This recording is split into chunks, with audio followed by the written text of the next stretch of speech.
নেপালে ভয়াবহ বন্যা ও ভূমিধসের কারণে দেশটিতে আটকা পড়েছেন বাংলাদেশের সঙ্গীত শিল্পী তাশরিফ খান ও চিত্রনায়িকা অপু বিশ্বাস সহ আরও বেশ কয়েকজন তারকা। আর সিনেমার শুটিংয়ে গিয়ে আটকা পড়েছেন ভারতের জনপ্রিয় দুই অভিনেতা খরাজ মুখোপাধ্যায় এবং রজতাভ দত্ত। আরও জানাচ্ছেন আফফান মিতুল।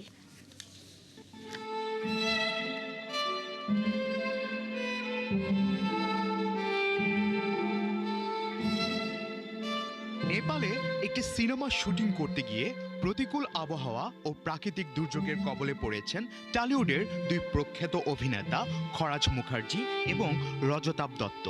বাংলাদেশের একটি ছবির শুটিংয়ের কাজে নেপালে গিয়েছেন টলিউডের এই দুই জনপ্রিয় শিল্পী। অভিনেতা খরাজের সঙ্গে তার স্ত্রীও ছিলেন। নেপালের চীন সীমান্ত লাগোয়া রাসুয়া জেলায় হরপাবানের দাপটে তুলিশাত বিস্তীর্ণ এলাকা।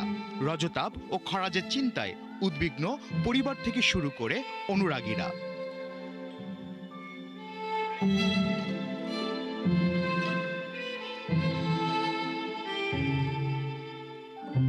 নেপালে ভয়াবহ আকস্মিক বন্যার খবর ছড়িয়ে পড়ার পর সঙ্গীত শিল্পী তাশরিফ খানের ভক্ত শুভাকাঙ্ক্ষীরা চিন্তিত হয়ে পড়েন। দেশটির উত্তরাঞ্চলে তিব্বত চীন সীমান্ত সংলগ্ন রাসুয়া জেলায় ফ্ল্যাশ ফ্ল্যাডের মধ্যে তাশরিফ ও তার দলের অবস্থান নিয়ে উদ্বেগ তৈরি হয়। তবে শেষ পর্যন্ত সামাজিক যোগাযোগ মাধ্যমে নিজেদের নিরাপদ থাকার খবর জানিয়েছেন এই গায়ক। তাশরিফ জানান তারা এখনও নেপালে আছেন এবং এখন পর্যন্ত নিরাপদ আছেন।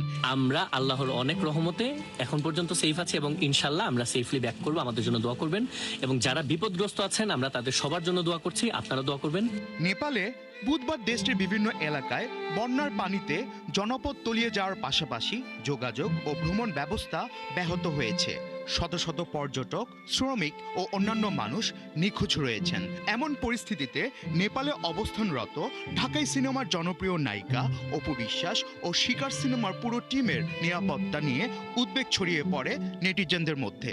যদিও শেষ পর্যন্ত সামাজিক যোগাযোগ মাধ্যমে দেয়া বার্তায় স্বস্তির খবর জানিয়েছেন অপু বিশ্বাস। তিনি তার ভেরিফাইড ফেসবুক পেজে দেয়া একটি পোস্টে জানিয়েছেন শিকার সিনেমার পুরো টিম নিরাপদ স্থানে রয়েছেন এবং সবাই সুস্থ ও ভালো আছেন। আফফান মিতুল, ৭১।